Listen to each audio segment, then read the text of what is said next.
वृंदावन मथुरा में जो कोई नया व्यक्ति आए उसको दर्शन या संत दर्शन करते समय किन बातों का विशेष ध्यान रखना चाहिए? सबसे पहली बात तो यह है कि नाम नहीं छूटना चाहिए, क्योंकि यही आपकी बुद्धि को शुद्ध रखेगा।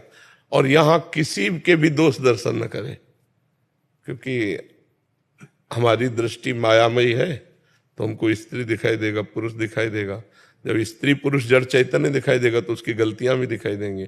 अगर हमें यहाँ किसी के दोष दिखाई दें तो हमें अपने अंदर ताप पैदा करना चाहिए कि बहुत निंदनीय हो, भगवान के धाम में भी आकर दोष दर्शन करते हो, और जो दोष देखा उस दोष का वर्णन तो कभी करे ही नहीं।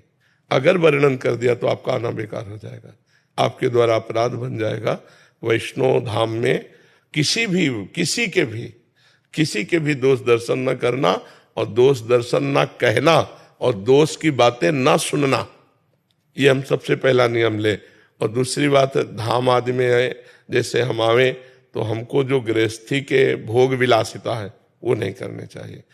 अब घर गृहस्थी में तो सब भोगते ही हो, जब धाम आए हो तो ब्रह्मचर्य से रहो, 6 दिन रहो, 2 दिन 4 दिन ब्रह्मचर्य से रहो, और अपने धन की कमाई का ही भोजन पावे, कहीं भी हलवा पूड़ी बटराव ना पावे। अगर अपने पास 100 रुपया है तो हम 10 रुपया के चना गुड़ लेके काम चला लेंगे, लेकिन हम हलवा पूड़ी दूसरे का नहीं पाएंगे, क्योंकि हम धाम आए हैं, हम पुण्य कमाने आए, पुण्य खोने नहीं आए। अपना भोजन धर्म के द्वारा कमाए हुए अर्थ से किसी का दोष दर्शन न करना, और निरंतर भगवान का नाम चिंतन करना, और हो सके अगर 3 दिन रुके तो 1 दिन उपवास करना, 1 दिन भूखा रह करके जल आदि के द्वारा या फल आदि के द्वारा प्राणों का पोषण करके, एक बार 24 घंटे में एक बार फल आदि का पोषण करके तीर्थ में 1 रात उपवास करें, 24 घंटे उपवास करें, और 1 भी मिनट खाली न जाने पावे। कभी भगवान नाम कीर्तन कर रहे हैं, कभी भगवान के दर्शन कर रहे हैं, कभी भगवान के चिंतन में है, क्योंकि धाम आए है ना, तो अब फुर्सत मिल गई, जितना समय मिला उतना भगवान का नाम। और यहाँ अगर हो सके तो आपको ऐसा लगता हो कि 10 रुपया हमारे पास है जो हम दान पुण्य कर सकते हैं, तो 10 रुपया के 1 किलो बाजरा, आधा किलो बाजरा जो भी मिलता हो ले लिया और पक्षियों में डाल दिया, तो कितने मतलब पक्षियों का पेट भर जाएगा। कुछ न कुछ परोपकार करना चाहिए, कुछ न कुछ दान पुण्य करना चाहिए। धाम में आकर के नहीं है तो हम किसी संत को कोई वस्तु दे देते हैं, कोई सेवा कर देते हैं, हम 1 किलो नमक ला के दे देते हैं कि सब लोग भंडारे में दाल में डाल देना, हम गरीब आदमी, हमारा इतना ही। अगर परोपकार की भावना से, पुण्य की भावना से, भगवत भावना से, आप किसान हो, आप मेहनत करते हो, आप व्यापारी हो, और थोड़ा भी आकर कोई जान ना पावे, छपाओ मती, छुपा के कोई नहीं जान पाया, और आप पुण्य करके चले गए, नाम जप करके यहाँ चले गए, कोई अपराध नहीं किया, तो आपको भगवत प्राप्ति में सहयोग करेगा। ये आपके दुखों को मिटा करके सुख प्रदान। बहुत जगह भंडारे हैं, यहाँ रास्ते में कोई हलवा पूड़ी नहीं, कदापि नहीं, आपको लेने का अधिकार नहीं। आप गृहस्थ हैं, आप खुद कमाते हैं, तो ऐसे करने का अधिकार नहीं, ऐसे करने का अधिकार।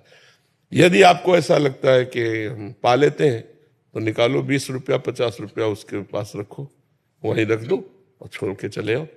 अगर आपने पाया भरपेट तो आपको अंदाज होना चाहिए कि इतना 100 रुपया में मिलेगा, तो 100 रुपया निकाला, वहां रख दिया, चल दिया, ये बात तो हो जाएगी। दान मत लो, गृहस्थ हो, दान पुण्य विरक्तों के लिए, गृहस्थ के लिए नहीं।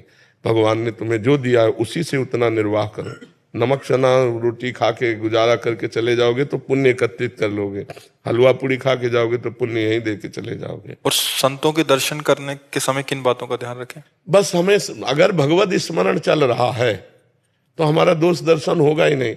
अगर दोष दर्शन नहीं होगा और हमारे अंदर अहंकार नहीं, दैन्य भाव से आए जैसे भी दर्शन कर रहे हैं, तो एक एक कदम यज्ञ के समान होता है।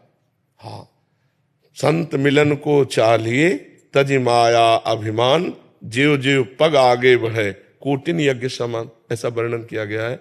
तो संत दरस जी में पातक टरे, दर्शन मात्र से पापों का नाश होता है। पर हम संत को भगवान का भाव रखें, मनुष्य ना माने तब।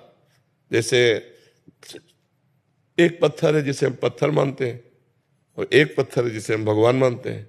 तो पत्थर मानने से हमें कोई लाभ नहीं मिला, लेकिन जब उसी को हमने भगवान माना, पाषाण मूर्ति को, तो हमारे भाव बनने लगे, हमें पुण्य मिलने लगा, हमारे लाभ मिलने लगा। एक मनुष्य है और मनुष्य रूप में एक संत है, उसे हम भगवान का दर्जा दें। सातों सब मुहिम जग देखा मोते अधिक संत कर लेखा। भगवान कह रहे हैं ये मेरे भगवान के निज जन है, तो भगवान के स्वरूप है, तब दर्शन का हमें लाभ मिलेगा।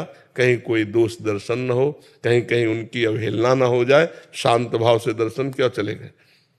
ज्यादा देर संतों के पास नहीं टिकना चाहिए, क्योंकि हमारी मलिन बुद्धि है, कोई ना कोई मलिन दृश्य न देख ले, कोई ना कोई मलिन संकल्प ना कर ले, तो हमें अपने भाव बचाने के लिए सत्संग सुना और उसी का मनन किया, एकांत हो गए, तो हमें ज्यादा अपराध बनने की संभावना नहीं रहेगी। नहीं तो मनुष्य शरीर है और संतों की ऐसी लीलाएं हैं कि हम समझ नहीं पाएंगे किस धरा से कौन सी बात कर रहे हैं, किस धरा से कौन सी चेष्टा कर रहे हैं। फिर हमें लगेगा कि यार ये तो ऐसे ही है, तो हमारा दोष दर्शन बन जाएगा। तो हम सत्संग सुने, एकांत में जब भजन करेंगे तो सबके प्रति भगवत भाव हो जाएगा। संत तो भगवान का स्वरूप।